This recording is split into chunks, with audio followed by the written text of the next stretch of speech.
89.6 FM Sargakshetra SK Hotspot. Welcome to Mother's Day Special SK Hotspot on Sargakshetra 89.6 FM. കൂടെയുള്ളത് ജോ ആണ്. നമ്മുടെ കൂടെയുള്ള special guest ആരാണെന്ന് അറിയണ്ടേ? Preetha Kannan, the play back singer, ഒരു അമ്മയാണ്. ആൻഡ് ഓൾസോ നമുക്കറിയാം ഈ ഒരു പേര് ഇസ് ഈക്വൽ ടു ദേവദൂതൻ എന്ന സിനിമയിലെ അലീന എന്ന പാട്ട്. ആൻഡ് ഈ ഒരു പാട്ട് മതി ഈ ഒരു ശബ്ദത്തിലേക്ക്, ആ ഒരു വ്യക്തിയുടെ മുഖത്തിലേക്ക്, നൽകിയിട്ടുള്ള പാട്ടുകളിലേക്കൊക്കെ ഒരു ഒറ്റ പോക്ക് നമുക്ക് പോകാനായിട്ട്. ആൻഡ് പ്രീത ചേച്ചി, welcome to the show. Thank you. നമസ്കാരം. നമസ്കാരം and happy mother's day. Thank you. എങ്ങനെയാ എന്നോട് സംസാരിക്കുന്ന ആളൊരു അമ്മയാണോ, കല്യാണം കഴിഞ്ഞ ആളാണോ? അല്ല അല്ല സ്റ്റിൽ ബാച്ചിലർ. അപ്പൊ സെയിം ടു യു പറയുന്നില്ല ഞാൻ. Mother, happy mother's day. Yes yes. അപ്പൊ എന്തായാലും മദേഴ്സ് ഡേ സ്പെഷ്യൽ ഒരു ഷോയാണ്. എൻ്റെ ആദ്യമേ തന്നെ ചോദിക്കാനുള്ളത്, അമ്മ എന്ന് പറയുമ്പോൾ ചേച്ചിയുടെ മനസ്സിലേക്ക് ഓടിയെത്തുന്ന ഒരു ഫിഗർ ഉണ്ടായിരിക്കുമല്ലോ, അല്ലെങ്കിൽ ചില സ്നേഹം കരുതലൊക്കെ ഉണ്ടായിരിക്കുമല്ലോ, എന്തായിരിക്കും അമ്മ എന്ന് പറയുമ്പോൾ ഓടിയെത്തുന്നത് മനസ്സിലേക്ക്? അമ്മ എന്ന് പറയുമ്പോൾ നമ്മളെപ്പോഴും നമ്മുടെ അമ്മമാരുടെ ഒരു വാല്യൂ അറിയുന്നത് നമ്മൾ അമ്മയായി കഴിയുമ്പോഴാണ് എന്ന് എന്റെ അമ്മ പറഞ്ഞിട്ടുണ്ട്. അത് വളരെ സത്യമാണ്. അതുകൊണ്ട് അമ്മയുടെ ഒപ്പം ഇരിക്കുമ്പോൾ നമ്മള് തല്ലുകൂടും, ഏറ്റവും പ്രശ്നമായിരിക്കും, പിണങ്ങിയിരിക്കും, അങ്ങനെയൊക്കെ ചെയ്യും. അമ്മ പറയുന്ന പണിയൊക്കെ എടുപ്പിക്കുമ്പം, ജോലിയൊക്കെ ചെയ്യാൻ പറയുമ്പം മുഷ്ടിൽ കാണിക്കും, ഇതൊക്കെ ഉണ്ടാവും. പക്ഷെ അമ്മ, ഇന്നിപ്പോ എന്റെ അമ്മയില്ല, മരിച്ചിട്ട് 1 വർഷം കഴിഞ്ഞു. അമ്മ പോയി കഴിഞ്ഞപ്പോഴാണ് ആക്ച്വലി അമ്മയുടെ ഒരു വില കൂടുതൽ. നമ്മൾ അത് വെറുതെ പറയുന്ന ഒരു സേയിങ് അല്ല കേട്ടോ. അത് ചിലപ്പോഴൊക്കെ ആലോചിച്ച് വെറുതെ ഇരുന്ന് കരയാറുണ്ട്. പിന്നെ അമ്മേ എന്ന് നമുക്കിങ്ങനെ ഒന്ന് ഉറക്കം വിളിക്കാനൊക്കെ ഇങ്ങനെ തോന്നും. എന്റെ ഒരു കാര്യമാണ് കേട്ടോ ഞാൻ പറയണേ. ഭയങ്കര അമ്മയോട് തല്ലുകൂടാൻ, അല്ലെങ്കിൽ അപ്പുറത്ത് ആ ആളുണ്ട് എന്നുള്ള വിചാരത്തില് നമുക്ക് സംസാരിക്കാനൊക്കെ ഇങ്ങനെ തോന്നും. ബട്ട് അവിടെ വെക്കുമാണ്. അത് ആലോചിക്കുമ്പോൾ ഭയങ്കര ഒരു ഫീലിംഗ് വരും. അപ്പൊ എന്റെ അമ്മ ഒരു ഗവൺമെന്റ് സർവന്റ് ആയിരുന്നു. പോസ്റ്റ് ആൻഡ് ടെലിഗ്രാഫിൽ വർക്ക് ചെയ്യുന്ന അമ്മയായിരുന്നു. അച്ഛൻ അതുപോലെ ഒരു പ്രൈവറ്റ് ഫേമില് സൂപ്പർവൈസർ ആയിരുന്നു. അപ്പൊ ഞങ്ങള് 3 പേരാണ്. അപ്പൊ ഞാനാണ് ഏറ്റവും ഇളയ ആള്. മുതിർന്ന 2 ചേച്ചിമാരാണ്. ഞങ്ങളെ 3 പേരെയും വെച്ചുകൊണ്ട് വർക്കിംഗ് വിമൻ എന്തായിരിക്കും ഒരു ബന്ധപ്പാടെന്നുള്ളത് അറിയായിരിക്കുമല്ലോ. അങ്ങനെ ബന്ധപ്പെടുന്ന ഒരു അമ്മയാണ് എനിക്ക് എന്നും ഓർമ്മയുള്ള കാലം മുതൽ. പിന്നെ പിന്നെ അമ്മ ഒരുപാട് അടങ്ങിയിരിക്കുന്ന ഒരു സ്വഭാവമുള്ള ഒരു അമ്മയും അല്ല, ജോലി ചെയ്തുകൊണ്ടേയിരിക്കും. അപ്പൊ അങ്ങനെ അമ്മയെ കുറിച്ച് ആലോചിക്കുമ്പോ നല്ലോണം ചീത്ത പറയുന്ന, അല്ലെങ്കിൽ നല്ല കെയർ തരുന്ന എല്ലാരും അമ്മമാരെ പോലെ തന്നെ. അതാണ് എന്റെ ഓർമ്മ. ഒരു വാത്സല്യവും ആ ഒരു സ്നേഹവും ഒക്കെ തന്നെ ആയിരിക്കും മനസ്സിലേക്ക് ആദ്യം ഓടി എത്തുന്നത് അല്ലേ? ഓക്കെ. നീ ഊണ് കഴിച്ചോ, അല്ലെങ്കിൽ നിനക്ക് വിശക്കണോ, ചോറെടുക്കട്ടെ എന്ന് ചോദിക്കാൻ അമ്മ കഴിഞ്ഞാൽ നമുക്ക് ഈ ഉലകത്തിൽ ആരുമുള്ളൂ. അതും സത്യസന്ധമായിട്ടല്ലേ, ആത്മാർത്ഥമായിട്ടുള്ള ആ ഒരു ചോദ്യം അവിടുന്ന് കിട്ടത്തുള്ളൂ. തീർച്ചയായിട്ടും. അതെ അതെ. ഓക്കെ. അങ്ങനെ എനിക്ക് തോന്നുന്നു ചേച്ചി ഇപ്പൊ പറഞ്ഞപ്പോഴേ എല്ലാവരും അവരവരുടെ അമ്മമാരിലേക്ക്, അല്ലെങ്കിൽ ആ ചോദ്യങ്ങളിലേക്കൊക്കെ ഒന്ന് പോയിട്ടുണ്ടായിരിക്കുവേ. അപ്പൊ എന്തായാലും ആ ഒരു മൊമെന്റിലേക്ക് നമ്മളൊന്ന് പോവാണ്. അപ്പം ഫസ്റ്റ് ചേച്ചിയോട് ചോദിക്കാനുള്ളത്, ചേച്ചിക്ക് ഇപ്പം അമ്മയ്ക്ക് വേണ്ടി ഒരു പാട്ട് ഡെഡിക്കേറ്റ് ചെയ്യുവാണെങ്കിൽ ഏത് പാട്ടായിരിക്കും? നമുക്ക് ആ പാട്ടിലേക്ക് നേരെ പോവാം. അമ്മയ്ക്ക് വേണ്ടി ഡെഡിക്കേറ്റ് ചെയ്യാനാണെങ്കിൽ അമ്മയ്ക്ക് താരാട്ട് പാട്ടുകളൊക്കെ ഇഷ്ടമാണ്. പിന്നെ ഞാൻ എന്റെ മോന് പാടി ഉറക്കിയിരുന്ന ഒരു പാട്ടുണ്ട്. ആ പാട്ട് എന്റെ അമ്മയ്ക്കും ഭയങ്കര ഇഷ്ടമാണ്. ആ പാട്ടോടുകൂടി തന്നെ നമുക്ക് അമ്പാടി തന്നിലൊരു ഉണ്ണി, അങ്ങനെയൊക്കെ അമ്പാടി തന്നിലൊരു അഞ്ജന കണ്ണലാമുണ്ണി ഉണ്ണിക്ക് നെറ്റിയെ ഗോതീപ്പോ ഉണ്ണിക്ക് മുടിയിൽ പീലിപ്പോ. സ്വീറ്റ്. ഓക്കെ. അമ്മയുടെ പേരെന്തായിരുന്നു? പാർവതി അമ്മ. ഓക്കെ. അമ്മ നമ്മുടെ ഈ ഒരു ലോകത്തിൽ നിന്ന് വിട്ടുപോയെങ്കിലും നമ്മുടെയൊക്കെ മനസ്സിൽ, അല്ലെങ്കിൽ ചേച്ചിയുടെ മനസ്സിൽ ഇന്നും ആ ഒരു സ്നേഹമൊക്കെ ഉണ്ട്. അപ്പൊ അമ്മയ്ക്ക് വേണ്ടിയിട്ട് ഡെഡിക്കേറ്റ് ചെയ്യുന്ന ഒരു പാട്ടോട് കൂടെ നമ്മുടെ mother's day special SK hotspot ഇതാ ഇവിടെ കണ്ടിന്യൂ ചെയ്യുകയാണ്. കേൾക്കാം. ചെമ്പരത്തി എന്ന സിനിമയിലെ മാധുര്യമ്മ പാടി ദേവരാജൻ മാസ്റ്റർ കമ്പോസ് ചെയ്ത ബ്യൂട്ടിഫുൾ സോങ് നമുക്ക് കേട്ട് ആസ്വദിക്കാം. കൂടെയുള്ളത് ജോ ആണ്. ആൻഡ് പ്രീത ചേച്ചി നമ്മുടെ കൂടെ തന്നെയുണ്ട്. വിശേഷങ്ങൾ ഇനിയും ധാരാളം കേൾക്കാം. So keep on listening to Sargakshetra 89.6 FM and this is Mother's Day Special SK Hotspot. 89.6 FM Sargakshetra SK Hotspot. Mothers day special SK hotspot on Sargakshetra 89.6 FM. കൂടെ ഉള്ളത് ജോ ആണ്. നമ്മുടെ കൂടെ ഇന്നുള്ള സ്പെഷ്യൽ ഗസ്റ്റ് പ്രീത കണ്ണൻ. എന്തായാലും പ്രീത ചേച്ചിയുടെ മനസ്സിലേക്ക് അമ്മ എന്ന് പറയുമ്പോൾ ഓടി എത്തുന്നത് എന്താണ്? ആൻഡ് അതിനോടനുബന്ധിച്ച ആ വാക്കുകൾ അല്ലെങ്കിൽ ആ സ്നേഹം, ആ വാത്സല്യമൊക്കെ ഒന്നും കൂടെ നമ്മളൊന്ന് ഓർത്തെടുത്തു. ഒരു പാട്ടും കേട്ടൊക്കെ കഴിഞ്ഞതിന് ശേഷം ഇനി ഞാൻ നേരെ ചേച്ചിയിലെ അമ്മയെ ഒന്ന് ഉണർത്താനായിട്ട് പോകുവാണ്, അല്ലെങ്കിൽ ആ വികാരത്തിലേക്ക് ഒന്ന് പോവാണ്. നമുക്കറിയാം ചേച്ചി ഒരു പ്ലേ ബാക്ക് സിംഗറാണ് ആൻഡ് ഓൾസോ അമ്മയാണ്. മാധവ്, ഇപ്പം എന്താ പറയുക, ഞാൻ മാധവിന്റെ ഇൻസ്റ്റഗ്രാം എടുത്ത് നോക്കിയപ്പം ഡാൻസിങ് ആയിക്കോട്ടെ, പാട്ടായിക്കോട്ടെ, ഇങ്ങനെ മൊത്തത്തിൽ ഇങ്ങനെ എല്ലാ ഫീൽഡിലും ഇങ്ങനെ തിളങ്ങിയിരിക്കുകയാണ്. എൻ്റെ അമ്മയും മോനും ചേർന്നിട്ടുള്ള പാട്ടുകളൊക്കെ വൻ വൈറലായിക്കൊണ്ടിരിക്കുകയാണ്. ആൻഡ് മാധവിന്റെ ഫസ്റ്റ് സോങ് നമ്മുടെ ഹേയ് ജൂഡിലെ യലാല എന്ന സോങ് ആണ്. അപ്പം അത് ആദ്യം കേട്ടപ്പോൾ ഒരു സിംഗർ എന്ന നിലയിലും അതിനേക്കാൾ ഉപരി ഒരു അമ്മ എന്ന നിലയിലും ഈ പാട്ട് കേട്ടപ്പം എന്തായിരുന്നു മനസ്സിലൂടെ ആദ്യം പോയത്? ആദ്യം പോയത് അവനൊരു 2000 ജനിച്ചത് കേട്ടോ. അപ്പൊ എല്ലാരും പറയണ പോലെ 2000 കിഡ്സിന് ഒരുപാട് ടാൻട്രംസ് കൂടും എന്നാണല്ലോ ഇപ്പോഴത്തെ ഒരു സ്റ്റഡീസ്. അത് പ്രകാരമാണെങ്കിൽ അയാളുടെ ഏരിയ കുറച്ച് കൂടുതലാണ്. പാട്ട്, ഡാൻസ്, ആക്ടിങ്, അതാണ് പുള്ളിക്ക് താല്പര്യം. ആക്ടിങ് ഇതൊക്കെയാണ് പാഷൻ. അപ്പോ നമുക്ക് നമ്മുടെ കണ്ണുകൾ എത്തേണ്ട ഏരിയകളും കൂടും. അതാണ് അവന്റെ പിന്നില്. അതും ഈ ഒരു വേണ്ടുന്ന ഒരു പ്രായത്തിൽ നമ്മൾ അത് ചെയ്യണമല്ലോ. പക്ഷെ എന്നാലും നല്ല ഫയറാണ് രണ്ടുപേരുടെ ഇടയിൽ. ഇടയ്ക്കിടയ്ക്ക് ഉണ്ടാവാറുണ്ട്, പൊട്ടലൊക്കെ ഉണ്ടാവാറുണ്ട്. ഈ ഒരു പാട്ട് സത്യം പറഞ്ഞാൽ അവനിലേക്ക് ഇപ്പൊ ഞാൻ ആലോചിക്കായിരുന്നു, വളരെ പെട്ടെന്നും വളരെ ഈസി ആയിട്ടാണ് എന്റെ മോനെ ആ ഒരു പടത്തില് പാടാനൊരു ചാൻസ് കിട്ടുന്നത്. അത് ആള് ഒരു 10ാം ക്ലാസ് വരെ സ്കൂളിലൊക്കെ ചെറിയ കോമ്പറ്റീഷൻസിനൊക്കെ പോകും എന്നുള്ളതല്ലാതെ ശാസ്ത്രീയമായിട്ടുള്ള ഒരു പഠനമോ സപ്തസ്വരം പോലും ഞാൻ പറഞ്ഞു കൊടുത്തിട്ടില്ല. എനിക്ക് വേറെ കുട്ടികൾ പഠിപ്പിക്കാൻ എനിക്ക് വേറെ കുട്ടികളുണ്ടെങ്കിലും എന്റെ മോൻ അങ്ങനെ വന്നിരുന്നിട്ടില്ല. അപ്പൊ ഞങ്ങൾക്കൊരു നിർബന്ധം ഉണ്ടായിരുന്നു. ഞാനും കണ്ണൻ ചേട്ടനും മുമ്പും തീരുമാനിച്ചിരുന്നു, ആളുടെ ഒരു ഇഷ്ടത്തിന് ഇങ്ങോട്ട് പാട്ട് പഠിക്കാൻ വരണം എന്ന് പറയുന്നതെന്ന് മാത്രമേ അവനെ പഠിപ്പിക്കുള്ളൂ എന്ന്. അതല്ലാതെ ഇപ്പൊ നമ്മളെ പഠിപ്പിച്ചില്ലെങ്കിലും കുറെയൊക്കെ പാടാലോ. അങ്ങനെയൊക്കെ ഇയാള് സ്കൂളിലൊക്കെ പാടുന്നുണ്ടായിരുന്നു. ദെൻ ലക്കോൾ ചെമ്പകയിലാണ് ഇവിടെ ട്രിവാൻഡ്രത്ത് പഠിച്ചത്. അതിനുശേഷം സരസ്വതി വിദ്യാലയയിൽ +1 +2 ചെയ്തു. അപ്പൊ ഇത് +2 പഠിച്ചുകൊണ്ടിരുന്നപ്പോ ഇയാള് ഒരുപാട് അതർ ലാംഗ്വേജിനോടൊക്കെ ഭയങ്കര ഒരു ഇഷ്ടമുള്ള ഒരാളാണ്. അപ്പൊ സ്പാനിഷ് സോങ് ഡെസ്പെസിറ്റോ പാടി ഇങ്ങനെ വീട്ടിന്റെ കുളിമുറിയിലൊക്കെ നിന്ന് ഭയങ്കര തകർത്ത് പാടുന്നു. അപ്പൊ ഞാൻ ഇവിടെ കുഴപ്പമില്ലല്ലോ, കൊള്ളാലോ, അത്യാവശ്യം പാടുന്നുണ്ടല്ലോ. അപ്പൊ എന്റെ ഒരു ഫ്രണ്ടാണ് പറഞ്ഞത്, ചേച്ചി ഈ ഫാൾസെറ്റോയിൽ പാടുന്നതൊക്കെ എല്ലാ കുട്ടികളും ട്രൈ ചെയ്യുന്നതല്ല ചേച്ചി, ഇതൊന്ന് റെക്കോർഡ്. അപ്പൊ എനിക്ക് തോന്നി ഇത് റെക്കോർഡ് ചെയ്ത് വെച്ചാൽ എനിക്ക് കേൾക്കാലോ. അങ്ങനെയാണ് നമ്മുടെ ആഗ്രഹം തുടങ്ങണേ. അങ്ങനെ എനിക്ക് കേൾക്കാൻ വേണ്ടി ഞാൻ സ്റ്റുഡിയോയില് ഡെസ്പെസിറ്റോ പാടിയിട്ട് റെക്കോർഡ് ചെയ്ത് വെച്ചു. അപ്പൊ റെക്കോർഡ് ചെയ്ത് കഴിഞ്ഞപ്പം നമ്മുടെ മനസ്സിലൊരു അത്യാഗ്രഹം, ഇതിപ്പോ പല കോണ്ടാക്ട്സിലും ഉണ്ട് നമ്മുടെ ഇതില് ഫോണില്, എല്ലാരെയൊക്കെ ഒന്ന് കേൾപ്പിക്കാം, എന്താ അവര് പറയണമെന്ന് നോക്കാമെന്ന്. അങ്ങനെ അയച്ചു കൊടുത്തു. പലർക്കും അയച്ചു കൊടുത്തതില് ഗോപി സുന്ദരനും അയച്ചു കൊടുത്തിരുന്നു. അപ്പൊ പുള്ളിയുടെ പടം ഒരെണ്ണം പാരലായിട്ട് വർക്ക് നടന്നുകൊണ്ടിരിക്കുകയായിരുന്നു. അപ്പൊ ഇയാളെ ഒന്ന് കൊണ്ടുവരണം എറണാകുളത്തെ സ്റ്റുഡിയോയില്, ഒന്ന് പാടി നോക്കാമെന്ന് പറഞ്ഞു. അങ്ങനെ സ്റ്റുഡിയോയിൽ പോയി പാടി നോക്കി. അപ്പൊ അവർക്കത് ഇഷ്ടമായി. അപ്പൊ ഗോപി പറഞ്ഞത് ഗോപിയുടെ സൈഡിൽ നിന്ന് എത്തിച്ചാൽ ഓക്കെ. അപ്പൊ ഗോപിയോട് നേരിട്ടൊക്കെ ചോദിച്ചു, ഇത് ഓക്കെ ആണോ, ഇത് സ്ട്രൈറ്റ് ആക്കോ ഒക്കെ. അന്ന് വിവരമില്ല. അവൾ ഞാൻ മോനെ അങ്ങനൊന്നും ചോദിക്കാൻ പാടില്ല, ഒരാളല്ല, അതിൽ ഒരുപാട് ആൾക്കാരാണ് ഡിസിഷൻ എടുക്കുന്നത്. അപ്പൊ അത് എന്തായാലും അതെല്ലാം കഴിഞ്ഞ് അപ്പൊ അങ്ങനെ ഓൾ ഓഫ് എ സഡൻ യാദൃശ്ചികമായിട്ട്, മറ്റേ പണ്ട് ഞാനൊക്കെ എനിക്ക് ഓർമ്മയുണ്ട്, നമ്മുടെയൊക്കെ ഒരു പാട്ട് ഒരു മ്യൂസിക് കമ്പോസറിന്റെ അടുത്തൊന്ന് കേൾക്കാനായിട്ട് എത്തണമെങ്കിൽ, അല്ലെങ്കിൽ ആ ഒരു പൊസിഷനിലേക്ക് എത്തണമെങ്കിൽ ഒരുപാട് സ്ട്രഗിൾ ഉണ്ടായിരുന്നു. ഇന്നിപ്പോ അങ്ങനെയല്ല. കുട്ടികൾക്ക് എല്ലാം സോഷ്യൽ മീഡിയയിൽ അയച്ചു കൊടുക്കുക പോലും വേണ്ട.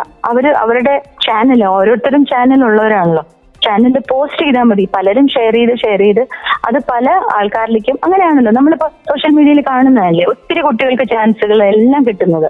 അപ്പൊ അത് കേട്ട് കഴിഞ്ഞപ്പോൾ സ്ട്രെയിറ്റ് ആണെന്ന് പറഞ്ഞതിന് ശേഷം കേൾക്കുമ്പോ എനിക്ക് വിശ്വസിക്കാൻ പറ്റുന്നുണ്ടായില്ല, സത്യം പറയാലോ. എന്നുവെച്ചാൽ അവൻ സിനിമയിൽ പാടി, ആൻഡ് അവനൊരു ജേർണി, ഒരു കഷ്ടപ്പാടിന്റെ ജേർണി ഒന്നും ഇല്ലാതെ പാടി എന്നുള്ളത് എനിക്ക് അൺബിലീവബിൾ ആയിരുന്നു. But still as A mother ഭയങ്കര സന്തോഷമായിരുന്നു. ഓക്കെ, ഒരു പ്ലേ ബാക്ക് സിംഗർ അല്ലെങ്കിൽ ഒരു പ്രൊഫഷണൽ സിംഗർ, ഒരു അധ്യാപിക എന്ന നിലയിൽ നോക്കുമ്പോൾ ഓക്കെ, മ്യൂസിക്കിലേക്ക് ചേച്ചി തന്നെ ഒന്ന് കൈപിടിച്ച് ഉയർത്തി, ഒരു അമ്മ എന്ന നിലയിൽ അതിന്റെ സന്തോഷവും ഉണ്ട് അല്ലേ? മൊത്തത്തിലൊരു സന്തോഷത്തിന്റെ ഒരു കാഴ്ച. എന്റെ ഫസ്റ്റ് ടൈം ഇത് കേട്ട് കഴിഞ്ഞപ്പം എന്തായിരുന്നു, മോനോട് എന്താ പറഞ്ഞേ, മാധവിനോട് എന്താ പറഞ്ഞേ? മാധവനോട് ആ പാട്ടിന്റെ ഒരു ജോണർ ശ്രദ്ധിച്ചാൽ അറിയാം, കുറച്ചൊരു വെസ്റ്റേൺ കൂടെ മിക്സ് ചെയ്തിട്ടുള്ളതാണ്. അപ്പൊ അതൊക്കെ ആള് ശുദ്ധ മലയാളത്തിലുള്ള ഒരു പാട്ട് അല്ല ആദ്യമേ അയാള് മലയാള പാട്ടാണ്, പക്ഷെ ആ ഒരു ന്യൂആൻസസ് ഒക്കെ വേറെ രീതിയിൽ ട്രൈ ഔട്ട് ചെയ്തൊരു പാട്ടാണ്. അപ്പൊ അതിന് ദാറ്റ് ഇസ് ഓക്കെ, ആ ഒരു എക്സ്പ്രഷന്, ആ ഒരു സ്റ്റൈൽ ഇസ് ഓക്കെ. പക്ഷെ പല ജോണർ ഉണ്ട്, നമുക്ക് പല രീതിയിൽ നമ്മൾ മോൾഡ് ചെയ്യണം. പക്ഷെ ഇതൊക്കെ പറച്ചിൽ മാത്രമല്ല കേട്ടോ, പഴയ പാട്ടുകൾ കേൾക്കണം കേൾക്കണം കേൾക്കണം, പഠിക്കണം പഠിക്കണം പഠിക്കണം. ഇതൊക്കെ എന്റെ വക ഞങ്ങൾ രണ്ടാളും വളരെ നിർബന്ധമാണ്. നമ്മളൊരു നമുക്ക് ശരിക്കും പഴയ പാട്ടുകൾ റെഫർ ചെയ്താൽ മതി, അത് വലിയൊരു എൻസൈക്ലോപീഡിയയും ടീച്ചിങ് മെറ്റീരിയലുമാണ്. നമ്മൾ പഠിക്കാനായിട്ട് ഉള്ള ഒരു ടീച്ചിങ് മെറ്റീരിയലാണ് നമ്മുടെ പഴയ പാട്ടുകളെല്ലാം. അത് ആ ഒറിജിനൽ തന്നെ കേട്ട് പഠിക്കണം എന്ന് വളരെ നിർബന്ധമാണ്. പിന്നെ ഇപ്പോഴത്തെ അൺപ്ലഗ്ഡ്, ഇപ്പോഴത്തെ കാലത്തിനനുസരിച്ചുള്ള മാറ്റങ്ങൾ എന്തൊക്കെ തന്നെ വരുത്തിയാലും അതിന്റെ ഫ്രെയിം വിട്ട് മാറി യാതൊന്നും ചെയ്യരുതെന്ന് ഞാൻ പറയാം. അത് അവനും അത് അനുസരിക്കുന്നുണ്ടെന്നാണ് എന്റെ വിശ്വാസം. കറക്റ്റ് ഡിറ്റോ തന്നെ പാടാറുള്ളൂ. അത്യാവശ്യം വലിയ ചെറിയ എന്തെങ്കിലുമൊക്കെ ചേഞ്ചസ്, പക്ഷെ ഓവറോൾ ആ ഫ്രെയിമിനെ മാറ്റുന്ന വിധത്തിൽ അങ്ങനൊന്നും ചെയ്യരുത്. അത് അല്ല, അതൊക്കെ പറഞ്ഞത് കേട്ടു കേട്ടോ, അവിടെ ഒരു അടിയുണ്ടായി. അതൊരു സന്തോഷം അല്ലേ? അതെ, അത് ഭയങ്കര സന്തോഷമാണ്. ഓക്കെ. എനിക്ക് തോന്നുന്നു പ്രീത ചേച്ചിയിലെ ആ ഒരു മ്യൂസിക് അധ്യാപികയും ഒന്ന് ഉണർന്നു. ഇപ്പം നമ്മളിപ്പം കേട്ടുകൊണ്ടിരിക്കുന്നത്, ഇപ്പം പാട്ട് പാടണം, അല്ലെങ്കിൽ ഓക്കെ ഇപ്പം അൺപ്ലഗ്ഡ് ആണെങ്കിലും ഇപ്പം കവർ വേർഷൻ ആണെങ്കിലും പാടിയിടുന്ന ഒരുപാട് പേരിലേക്കും ഒരു ഇൻസൈറ്റ് ഇപ്പൊ തന്നെ ചേച്ചിയുടെ വാക്കിൽ ആ ഒരു അമ്മത്വം അവരിലേക്കും പകർന്നിട്ടുണ്ട്, മ്യൂസിക്കിനോടുള്ള ഒരു അമ്മത്വം. ഇപ്പം നിങ്ങൾ പാടുമ്പോൾ ഇങ്ങനത്തെയൊക്കെ ശ്രദ്ധിക്കുക എന്നുള്ളൊരു കാര്യം കൂടെ നമുക്ക് കിട്ടി. എന്തായാലും നമ്മൾ ഇനി കേൾക്കാനായിട്ട് പോകുന്നത് ഹേയ് ജൂഡ് സിനിമയിലെ നമ്മുടെ സ്വന്തം പ്രീത ചേച്ചിയുടെ മകൻ മാധവ് പാടിയിട്ടുള്ള, ഗോപി സുന്ദർ കമ്പോസ് ചെയ്ത് ഹരിനാരായണൻ BK ലിറിക്സ് എഴുതിയിട്ടുള്ള യേലാല എന്ന പാട്ടാണ് കേൾക്കാനായിട്ട് പോകുന്നത്. പാട്ടുകൾക്ക് ശേഷം ഇവിടെ കഴിയുന്നില്ല പ്രീത ചേച്ചിയുടെ വിശേഷങ്ങൾ ഇനിയും കേൾക്കാം. So keep on listening to സർഗ ക്ഷേത്ര 89.6 FM. കൂടെ ഉള്ളത് Joan and this is Mother's day special SK hotspot 89.6 FM Sargakshetra. SK Hotspot. Welcome back to SK hotspot on സർഗ ക്ഷേത്ര 89.6 FM. ആൻഡ് വെറും SK ഹോട്ട്സ്പോട്ട് അല്ല, മദേഴ്സ് ഡേ സ്പെഷ്യൽ SK ഹോട്ട്സ്പോട്ടിൽ നമ്മുടെ കൂടെ ഇന്നുള്ളത് play back singer Preetha Kannan and Preetha ചേച്ചിയിലെ അമ്മ ഓർമ്മകൾ തുടങ്ങിയ കാര്യങ്ങളൊക്കെ ഇങ്ങനെ സംസാരിച്ചുകൊണ്ടിരിക്കുമ്പോൾ നമ്മൾ എടുത്തു പറയേണ്ട ഒരു കാര്യമാണ്, ചേച്ചി ഒരു പ്രൊഫഷണൽ സിംഗറാണ്, അതുപോലെ തന്നെ പ്ലേ ബാക്ക് സിംഗറാണ്, ഒരു അമ്മയാണ്. ആൻഡ് ഈ രണ്ട് നിലയിലും ഒരുപോലെ കൊണ്ടുപോവുക എന്ന് പറയുന്നത് വളരെ ഡിഫിക്കൽട്ട് ആയിട്ടുള്ള ഒരു കാര്യം തന്നെയാണ്. ആൻഡ് ഇന്നത്തെ അല്ലെങ്കിൽ ഒട്ടുമിക്ക സ്ത്രീകൾ, ഇപ്പം കേരളത്തിലെ തന്നെ ഒട്ടുമിക്ക അമ്മമാരും ഈ ഒരു കാര്യം അവർ കൈകാര്യം ചെയ്യുന്നുണ്ട്. അപ്പം എനിക്ക് ചേച്ചിയോട് ചോദിക്കാനായിട്ടുള്ള ഒരു കാര്യം എന്താണെന്ന് വെച്ചാൽ, പലരും വിചാരിക്കുന്നത് ഭയങ്കര ഈസിയാണെന്ന് വിചാരിക്കുന്നവരുണ്ട്, അല്ലെങ്കിൽ ചുറ്റുമോട് ഒരുപാട് പേര് ഹെൽപ്പ് ചെയ്യുന്നുണ്ട്, ഒരുപക്ഷെ ഹെൽപ്പ് ചെയ്യുന്നില്ലായിരിക്കും. അപ്പം നമ്മുടെ സമൂഹത്തോട് ചേച്ചിക്ക് എന്താണ് പറയാനുള്ളത്? ഈ ഒരു അമ്മ അല്ലെങ്കിൽ മദർഹുഡും നമ്മുടെ ഒരു പ്രൊഫഷനും കൂടെ ഒരുമിച്ച് കൊണ്ടുപോകുന്നതിനെ കുറിച്ച് നമ്മുടെ സൊസൈറ്റിയോട് എന്താണ് പറയാനായിട്ടുള്ളത്? ഇത് രണ്ടും ഒരേപോലെ എക്സലന്റ് ആയിട്ട് കൈകാര്യം ചെയ്യുന്ന ആൾക്കാരാണ് നമ്മൾ ലേഡീസ്, ഒരു 95% എന്നാണ് എന്റെ അഭിപ്രായം. ഇതെന്നല്ല, ഏതൊരു പ്രൊഫഷനിലാണെങ്കിലും അവർക്കൊരു ഫാമിലി ഉണ്ട്, കുട്ടികളുണ്ട്, അവരെ നന്നായി നോക്കുന്ന അങ്ങനെയാണ്. പക്ഷെ അതിനൊപ്പം തന്നെ ഫാമിലിയുടെ ഒരു നല്ല സപ്പോർട്ട് ഉണ്ടെങ്കിലാണ് ഇത് സുഗമമായിട്ട് പോകുക കേട്ടോ. ഇല്ലാന്നുണ്ടെങ്കിൽ കുറച്ച് പൊട്ടലും ചീറ്റിലൊക്കെ ഉണ്ടാവും. കാരണം എന്റെ ഹസ്ബൻഡിന് ഇവന്റ് മാനേജ്മെന്റ് ആണ്, സ്വന്തമായിട്ട് കമ്പനിയാണ്. അപ്പോ മകൻ ഉണ്ടാകുന്ന സമയത്ത് അതായിരുന്നില്ല, ഹി വാസ് ഡൂയിങ് ബിസിനസ്. പക്ഷെ എന്നിരിക്കലും ഞങ്ങളുടെ രണ്ടുപേരുടെയും ഇത്ര മണി ടു ഇത്ര മണി വരെ ഉള്ളൊരു ജോബ് അല്ല. അപ്പോ ഞങ്ങൾക്ക് വളരെ നിർബന്ധം ഉണ്ടായിരുന്ന ഒരു കാര്യം എന്താ വെച്ചാല്, പാച്ചു എന്നാണ് കേട്ടോ അവനെ വിളിക്കുന്നത്, അവന്റെ വിളിപ്പേര് പാച്ചു എന്നാണ്. അപ്പൊ അറിയാണ്ട് പാച്ചുന്ന് വരിക. പാച്ചുവിനെ ഞങ്ങള്, എനിക്ക് പ്രോഗ്രാം ഉണ്ടെങ്കിൽ നിർബന്ധമായിട്ടും കണ്ണൻചേട്ടൻ അവന്റെ അടുത്ത് ഉണ്ടായിരിക്കും. വേറെ ഒന്നും പുറത്തേക്ക് പോകുന്ന യാതൊന്നും ഏറ്റെടുക്കില്ല. പിന്നെ നമ്മുടെ ഹെൽപ്പിന് ആരെങ്കിലും ഉള്ള ഒരു കുട്ടിയും കൂടെ ഉണ്ടാവും. അത് നേരെ തിരിച്ചു. അങ്ങനെ നമ്മള് പൂർണ്ണമായിട്ടും വേറൊരിടത്ത് ആക്കിയിട്ട് പോവുകയോ, അങ്ങനെ ആകെ ഒരു തവണ ഒരു 1.5 വയസ്സിൽ അവനെ ഒന്ന് പറ്റിച്ചിട്ടുണ്ട് ഞാൻ. ഹസ്ബൻഡിന്റെ വീട്ടിൽ കൊണ്ടുപോയി ആക്കിയിട്ട് ഇപ്പൊ വരാമെന്ന് പറഞ്ഞ് ഞങ്ങൾ രണ്ടുപേരും കൂടി US ട്രിപ്പിന് പോയി. 1.5 മാസം കഴിഞ്ഞു. അപ്പൊ ഞങ്ങളുടെ മെയ്ഡിനെയും പിന്നെ അച്ഛന്റെ വീട്ടിലാണെങ്കിലും മെമ്പേഴ്സ് കൂടുതൽ എല്ലാവരും ഉണ്ട്. അപ്പൊ അവന് കൂടുതൽ സന്തോഷം അവിടെ തന്നെ ആ സമയത്ത്. പക്ഷെ 1.5 വയസ്സിന് ഒരു 1.5 മാസം കഴിഞ്ഞിട്ടാണ് പിന്നെ ഞങ്ങൾ വന്നത്. ആകെ ആ ഒരു തവണ ഒഴിച്ചിട്ട് മോനെ ഒറ്റയ്ക്കാക്കിയിട്ട് ഞങ്ങള് കുറെ ദിവസത്തേക്ക് വേണ്ടിയിട്ട് അങ്ങനെ എവിടെയും പോയിട്ടില്ല. ഈശ്വരൻ സഹായിച്ചിട്ട് അച്ചൂട്ട് അത് സാധിച്ചു, നമ്മളെ കൊണ്ട് അത് സാധിച്ചു. പലരുടെ സാഹചര്യം പലതാണല്ലോ, അപ്പൊ ചിലപ്പോ അത് പറ്റാത്തവരും ഉണ്ട്. പക്ഷെ എന്താ പറയാ, എങ്ങനെയെങ്കിലും സംഭവം നമ്മൾ കുട്ടി ഉണ്ടായെന്ന് പറഞ്ഞ് പ്രൊഫഷൻ മാറ്റി വെച്ചിട്ട് കുറെ ഗ്യാപ്പ് കഴിഞ്ഞ് തിരിച്ചു വരാം എന്ന് വിചാരിച്ചാൽ എവിടെയും എത്താത്തൊരു പ്രൊഫഷനാണ് നമ്മുടെ. ഒരു ഗ്യാപ്പ് വന്ന് യു ആർ ഔട്ട്, നിങ്ങളെ വേണ്ട വെച്ചിട്ടുണ്ട്. പക്ഷെ നമ്മൾക്കത് പറ്റും. അതിനൊരു ചെറിയ എഫേർട്ട്, പിന്നെ ഉറക്കമൊക്കെ കോംപ്രമൈസ് ചെയ്ത് വെച്ചാണ് ഞാൻ എന്റെ പല കാര്യങ്ങളും കുഞ്ഞിലേത്തെ കാര്യമല്ല, ഞാൻ ടോട്ടലി ഞാൻ അങ്ങനെയാണ്. എല്ലാം ഓടി എത്തുന്നത് നമ്മൾ ലേഡീസ് പലരും ഉറക്കം കോംപ്രമൈസ് ചെയ്തിട്ടും പിന്നെ നമ്മുടേതായിട്ടുള്ള പല കാര്യങ്ങളും വേണ്ടാന്ന് വെച്ചിട്ടൊക്കെയാണല്ലോ. അങ്ങനെയൊക്കെ തന്നെയായിരുന്നു എന്റെ. അമ്മയിൽ നിന്ന് എന്തൊക്കെയാണ് ചേച്ചി കണ്ടു പഠിച്ചത്? അപ്പം അമ്മ ഒരു ഗവൺമെന്റ് സെർവന്റ് ആയിരുന്നു. അപ്പൊ അമ്മ ഈ ഒരു നിങ്ങൾ 4 മക്കളെയും നോക്കുന്നു, ആ ഒരു ജോലി ചെയ്യുന്നു. അപ്പം അമ്മയിൽ നിന്നൊക്കെ ട്രിക്സ് കിട്ടിയിട്ടുണ്ട് ഇപ്പം ഈ ചേച്ചിയുടെ ജീവിതത്തിലേക്ക് ഒരു അമ്മ ഒരു പ്രൊഫഷൻ കൊണ്ടുപോകാനായിട്ട് നോക്കിയപ്പോ? തീർച്ചയായിട്ടും അമ്മയിൽ നിന്ന് ഇതായിപ്പോ ഈ പറഞ്ഞത് തന്നെ, അമ്മ ഒരു ഓൾറൗണ്ടർ ആയിരുന്നു. എല്ലാവരും ഞങ്ങളുടെ വീട്ടിൽ ഞങ്ങൾ 3 പേരാണ് കേട്ടോ, 3 പേര്, ഞാനും 2 ചേച്ചിമാരും. അപ്പൊ ഞങ്ങളെ 3 പേരെയും വെച്ചിട്ട് അമ്മ ജോലിക്ക് പോകുന്ന അന്നൊക്കെ ഭയങ്കര സ്ട്രിക്റ്റ് ആയിരുന്നു. പോസ്റ്റ് ആൻഡ് ടെലിഗ്രാം എന്തോ വേറെന്തോ ഒരു സംവിധാനത്തിലുള്ള ഇതല്ലേ, ഇങ്ങനെ കോഡ് മാറ്റിയൊക്കെ കൊടുത്ത് ഇങ്ങനെ തലയിൽ ഹെഡ്ഫോൺ ഒക്കെ വെച്ചിരിക്കുന്ന ടെലിഫോൺ എക്സ്ചേഞ്ചില്ലേ ഇപ്പൊ അന്നത്തെ ആ സമയത്ത്. അപ്പൊ ആ സാഹചര്യത്തിൽ പോലും ഒരു മെയ്ഡിനെ ഒന്നും വെച്ചിട്ടൊന്നും അല്ല ഞങ്ങളെ എല്ലാ കാര്യങ്ങളും. അപ്പൊ അമ്മ അന്നേ ഒരു ഭയങ്കര അധ്വാനം ഉള്ളൊരു ലേഡിയാണ്. അപ്പം ഒന്നും മനസ്സിലായിട്ടില്ല. പിന്നെ ഒരു ഡിഗ്രി ഒക്കെ, ഞാനൊരു ഡിഗ്രി ഒക്കെ ആയപ്പോഴത്തേക്കും 1 വർഷത്തെ ഒരു ഗ്യാപ്പ്, ഞാൻ വേറൊന്നിനും അഡ്മിഷൻ എടുത്തില്ല, പോയില്ല. ആ സമയത്ത് തന്നെ അമ്മ എങ്ങനെയാണ് കിച്ചണിൽ വിളിച്ച എല്ലാ കാര്യങ്ങൾക്കും കൂടെ നിർത്തുക. അപ്പൊ എനിക്ക് ഭയങ്കര ദേഷ്യം വന്നിട്ടുണ്ട്. ഈ അമ്മ എന്താ എന്നെ മാത്രം ഇങ്ങനെ, 2 ചേച്ചിമാരും ഇങ്ങനെ മരിച്ചു, അവരൊന്നിനും വിളിക്കല്ലോ, അവർക്കൊരു ചെറിയ എന്തോ ഇതിന് പഠിക്കാൻ എന്താന്ന് പറഞ്ഞു കല്ലി പുസ്തകം കൊണ്ടിരിക്കും, അവരൊന്നിനും വിളിക്കില്ല, എന്നെ മാത്രം എന്തിനാണ് എപ്പോഴും ഇങ്ങനെ ജോലി ചെയ്യിപ്പിക്കുന്നല്ലേ? അപ്പൊ എനിക്ക് പക്ഷെ അമ്മ നന്നായിട്ട് കുക്ക് ചെയ്യും. അമ്മയുടെ കൂടെ നിന്ന് പഠിച്ച് അമ്മയ്ക്ക് സ്വയം അമ്മ എന്നെ പറഞ്ഞിട്ട് കൊടുത്തു. അമ്മ എന്നോടല്ല വേറെ പലരോടും പറഞ്ഞു ഉള്ള അറിവാണ്. അമ്മയ്ക്ക് നല്ല കൈപ്പുണ്യം ഉണ്ടെന്ന് മറ്റുള്ളവർ പറയും. അപ്പൊ ആ കൈപുണ്യം അല്പമെങ്കിലും കിട്ടിയിട്ടുള്ളത് എനിക്കാണ്. അന്ന് അമ്മ വിളിച്ചതുകൊണ്ട് നന്നായില്ലേ? കറക്റ്റ്. അത് സാധിച്ചത് അമ്മയുടെ കൂടെ നിന്ന് മനസ്സിലാക്കിയ കാര്യങ്ങളാണ്. അത് തന്നെ അമ്മയ്ക്ക് പെട്ടെന്ന് ഭയങ്കര ദേഷ്യം വരുന്നില്ല. അപ്പൊ പരിസരമൊക്കെ നന്നായി വൃത്തിയായിട്ടൊന്നും കിടന്നില്ലെങ്കിലൊക്കെ അത് തന്നെയാണ് ഞാൻ ഇവിടെ ഫോളോ ചെയ്യുന്നത്. എന്റെ മകന് കൊടുക്കുന്ന ക്ലാസ് അതാണ്. അപ്പൊ ആളും ഹെൽപ്പ് ചെയ്യാനും എല്ലാത്തിനും വരും. ഹസ്ബൻഡും നല്ലോണം അങ്ങനെ എല്ലാത്തിനും മുമ്പിലുണ്ട്. പക്ഷെ അച്ഛനെ നമ്മളിങ്ങനെ ക്ഷണിക്കണം, നിർബന്ധിച്ച് ക്ഷണിക്കണം. ഇപ്പോഴത്തെ കുട്ടികൾക്കൊക്കെ എന്നോട് പറഞ്ഞില്ല അതുകൊണ്ട് ഞാൻ ചെയ്തില്ല, നിങ്ങൾ പറയണോ, ഇത് വീട്ടിലെ കാര്യമല്ലേ ചെയ്തൂടെ. പക്ഷെ പുറത്തേക്ക് പോയാൽ ഈ ടാൻട്രംസ് ഒന്നുമില്ല. വേണം ഏറ്റവും നീറ്റ് ആൻഡ് എന്താ പറയുക ഡിസിപ്ലിൻഡ് ബോയ്, എല്ലാം അടിക്ക് നല്ല കൃത്യമായിട്ട് ഇരിക്കുക. അത് പക്ഷെ നമ്മുടെ വീട്ടിലെല്ലാ കുട്ടികൾ ടാൻട്രംസ് നമ്മുടെ വീട്ടിൽ കാണിക്കും, അതാണ് എല്ലാവരും സമാധാനിപ്പിക്കണം. Okay fine. പക്ഷെ അമ്മയിൽ നിന്ന് കിട്ടിയ ആ ക്ലാസ് ആണ് അവനും ഞാൻ കൊടുക്കും. അവനും അത്യാവശ്യം നീറ്റായിട്ട് തന്നെ എല്ലാം ചെയ്യുന്നു. പ്രിയത ചേച്ചി നമ്മുടെ കൂടെ തന്നെയുണ്ട്. വിശേഷങ്ങൾ ഇനിയും ധാരാളം കേൾക്കാം. So keep on listening to Sargakshetra 89.6 FM. കൂടെ ഉള്ളത് ജോവാണ്. And this is Mother's day special SK hotspot 89.6 FM Sargakshetra SK Hotspot.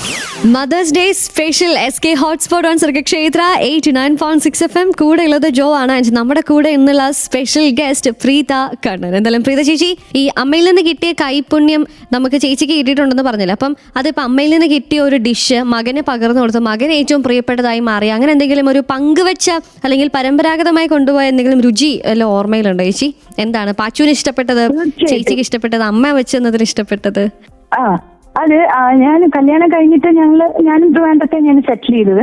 അമ്മ കുറച്ചും കൂടെ അപ്പുറത്താണ്, അമ്പലമുക്ക് എന്ന് പറയുന്ന സ്ഥലത്ത്, ഒരു 3 or 4 kilometers അപ്പുറം. അപ്പൊ ഞാനിവിടെ വന്നതിന് ശേഷം ആണെങ്കിൽ പോലും ഞാൻ അമ്മയോട് വിളിച്ച് ചോദിക്കുമായിരുന്നു ചില കറികളൊക്കെ ഉണ്ടാക്കുന്നത്.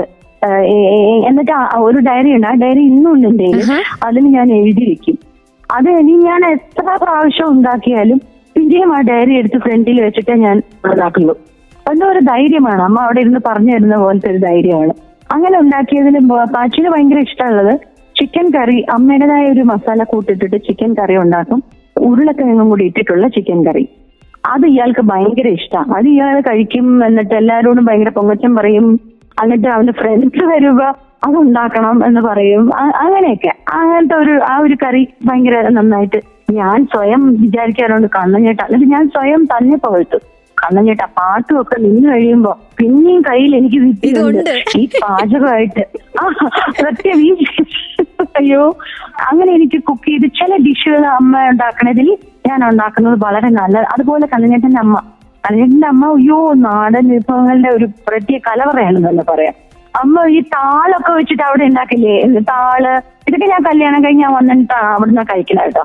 താളൊക്കെ വെച്ചിട്ട് ഓരോ കറികൾ, അത് പിന്നെ അമ്മ വെറുതെ ഒരു സാമ്പാർ ഇങ്ങനെ വെള്ളം ഇതൊന്നും അരയ്ക്കാണ്ട് തന്നെ ഒരു സാമ്പാർ ഉണ്ടാക്കിയാൽ അതൊക്കെ എക്സലന്റ് ആണ്, അവിയല് എവറിത്തിങ്. അപ്പൊ ഈ 2 തരം സ്ഥലത്തെയും ഒരു പ്രത്യേകത ഞാൻ മനസ്സിലാക്കിയിട്ടുണ്ട്. അപ്പൊ അമ്മ ഒരു ചമ്മന്തി ഉണ്ടാക്കും, ദോശയ്ക്ക് ഒരു മുളക് ചമ്മന്തി, പറയാൻ വയ്യ. അപ്പൊ ഞാൻ പറഞ്ഞു ഇത് ഇവിടെ ഒന്നും കിട്ടില്ല, നിങ്ങൾ ഒരു സ്റ്റോൾ ഇട്ട് നമുക്കിത് സെറ്റ് ചെയ്യാന്നുണ്ടെങ്കിൽ ഞാൻ റെഡിയാണ്. പാട്ടൊക്കെ തീരട്ടെ, കുറച്ചുകൂടെ കഴിഞ്ഞിട്ട് ഞാൻ റെഡിയാണ്, ഇത് നമുക്ക് കൊണ്ടുവരാം മേലേക്ക്. അങ്ങനെയൊക്കെ പറയാറുണ്ട്. ഓക്കെ, നമ്മുടെ കയ്യില് പ്ലാൻ എ ഉണ്ട്, ബി ഉണ്ട്, സി ഉണ്ട് അല്ലേ? അല്ല. ഓക്കെ ഓക്കെ, അടിപൊളി. അപ്പൊ എന്തായാലും അങ്ങനെ ആ ഒരു രുചി വൈവിധ്യങ്ങളും ഒക്കെ നമ്മൾ കേട്ടു, അതിന്റെ ഓർമ്മകളും ഒക്കെ നമ്മളിത് ഇങ്ങനെ ആസ്വദിച്ചുകൊണ്ടിരിക്കുമ്പോൾ അതുപോലെ മാധുര്യമുള്ള ഒരു പാട്ടാണ് നമ്മൾ ഇനി SK ഹോട്ട്സ്പോട്ടിൽ കേൾക്കാനായിട്ട് പോകുന്നത്. പാട്ടുകൾക്ക് ശേഷം നമ്മളെല്ലാവരും ഇനി ഒന്നടങ്കം കാത്തിരിക്കുന്നത് പ്രീത ചേച്ചിയുടെ ഒരു പാട്ടിന് വേണ്ടിയിട്ടാണ്. So keep on listening to Sargakshetra 89.6 FM. കൂടെയുള്ളത് ജോ ആണ്. 89.6 FM സർഗക്ഷേത്ര SK Hotspot.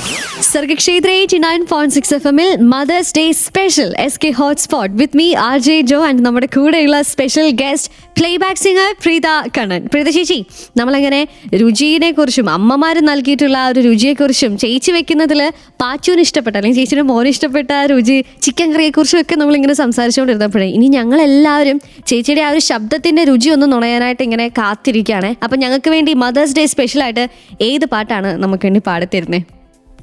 ഞാൻ ഈ പാട്ടും പാച്ചുവിന് വളരെ ഇഷ്ടമുള്ളൊരു പാട്ടാണ്, എന്റെ അമ്മയ്ക്കും വളരെ ഇഷ്ടമുള്ളൊരു പാട്ടാണ്. കാട്ടിലെ പാട്ട് എന്ന ചിത്രത്തിലെ പാട്ടാണ്. ഈ പാട്ട് പാടുന്ന സമയത്ത് ചെറുതിലെ പാച്ചു ഒരു 6-7 വയസ്സൊക്കെ ഉള്ളു. അയ്യോ അമ്മ ഇത് ആദ്യമൊക്കെ കേട്ട് ആസ്വദിക്കുക, അമ്മ ഇത് പാടില്ല സങ്കടം വരുന്നു എന്ന് പറയും. ശരിക്കും നമുക്ക് അങ്ങനെ തോന്നുന്ന ഒരു പാട്ടാണ്. അത് പാടാം. കൊണ്ടത്തെ കൊണ്ടുഞ്ഞാലിൽ അമ്മയെ കണ്ടോ കാട്ടുപോവേ,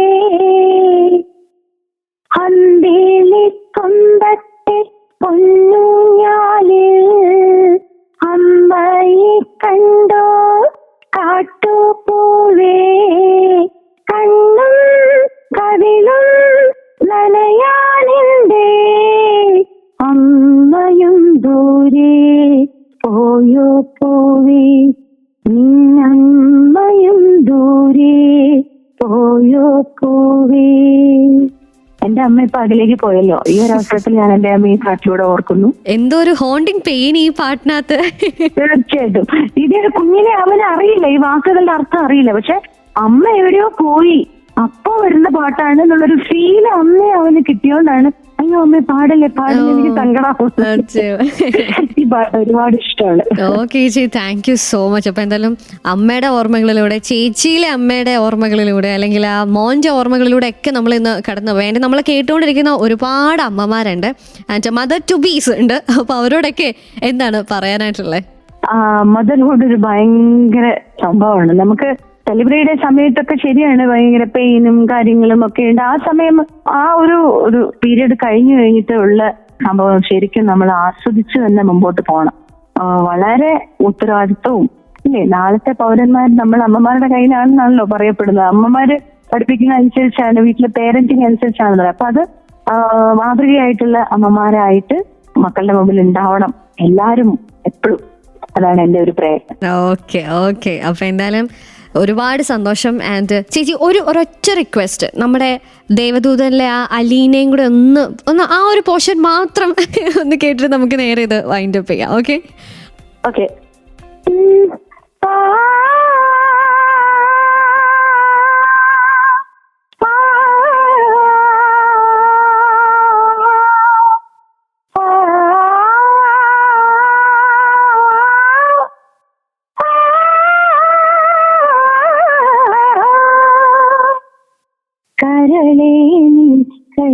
കൈപിടിച്ചാൽ കടലോളം നിലാവ്, ഉൾക്കൺ കാഴ്ചയിൽ നീ കുറുകുന്നൊരു വെൺപിരാവ്, മന്ത്രകോടി നീതൊരുങ്ങി പള്ളിമേട പൂത്തൊരുങ്ങി, കാരുണ്യത്തിരികളൊരുങ്ങി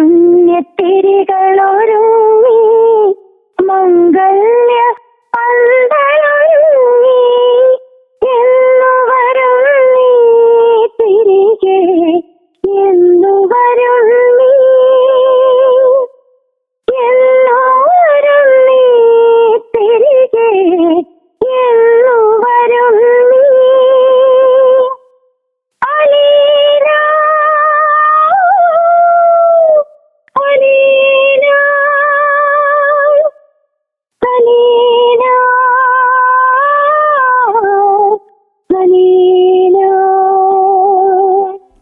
ഗോഡ്. എന്താന്ന് അറിയത്തില്ല, അത് കേൾക്കുമ്പോഴേ വല്ലാത്തൊരു കോരിത്തരിപ്പൊക്കെ പോലെ. എന്തായാലും താങ്ക് യു സോ മച്ച്. ഈ പാട്ടിന്റെ പ്രത്യേകതയാണത്. ഞാൻ പാടി വെച്ചെങ്കിൽ ഒന്നുമല്ല, ഈ പാട്ടിന്റെ കോമ്പോസിഷൻ, അദ്ദേഹത്തിന്റെ ബ്രില്യൻ കോമ്പോസിഷൻ. 12 സ്വരസ്ഥാനങ്ങളും സപ്തസ്വരം കൂടാണ്ട് 12 സ്വരസ്ഥാനങ്ങളും വന്നു ചേരുന്ന വളരെ ചുരുക്കം പാട്ടുകളാണ് മലയാള സിനിമയിലുള്ളത്. അതിൽ ഒരു പാട്ടാണിത്. അതിന്റെ ഒരു ഭാഗമാകാൻ എനിക്ക് സാധിച്ചു എന്ന് പറയുന്നത് എന്റെ മുജന്മ സുഹൃതം. അത്രേ ഇതിന് പറയാനുള്ളൂ. ഓക്കെ, അപ്പൊ എന്തായാലും നമ്മൾ ഒരു നിമിഷം വിദ്യാജിനെയും കൂടെ ഒന്ന് സ്മരിച്ചുകൊണ്ട് എന്തായാലും നമ്മൾ ഇന്നത്തെ mother's day special SK hotspot ഇവിടെ വൈൻഡ് അപ്പ് ചെയ്യുകയാണ്. ചേച്ചി എന്റെ thank you so much. And ഇപ്പം അമ്മേനെ കുറിച്ചുള്ള ഓർമ്മകളായിക്കോട്ടെ, അമ്മയ്ക്ക് വേണ്ടിയിട്ടുള്ള പാട്ടുകളായിക്കോട്ടെ ഒക്കെ.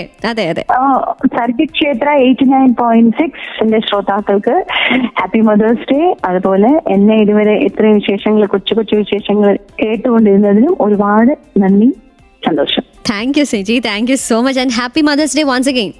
Thank you. ഓക്കെ, അച്ഛനോടും കണ്ണൻ ചേട്ടനോടും ഒക്കെ അന്വേഷണം പറയൂ കേട്ടോ. Okay, okay. 89.6 FM സർഗക്ഷേത്ര.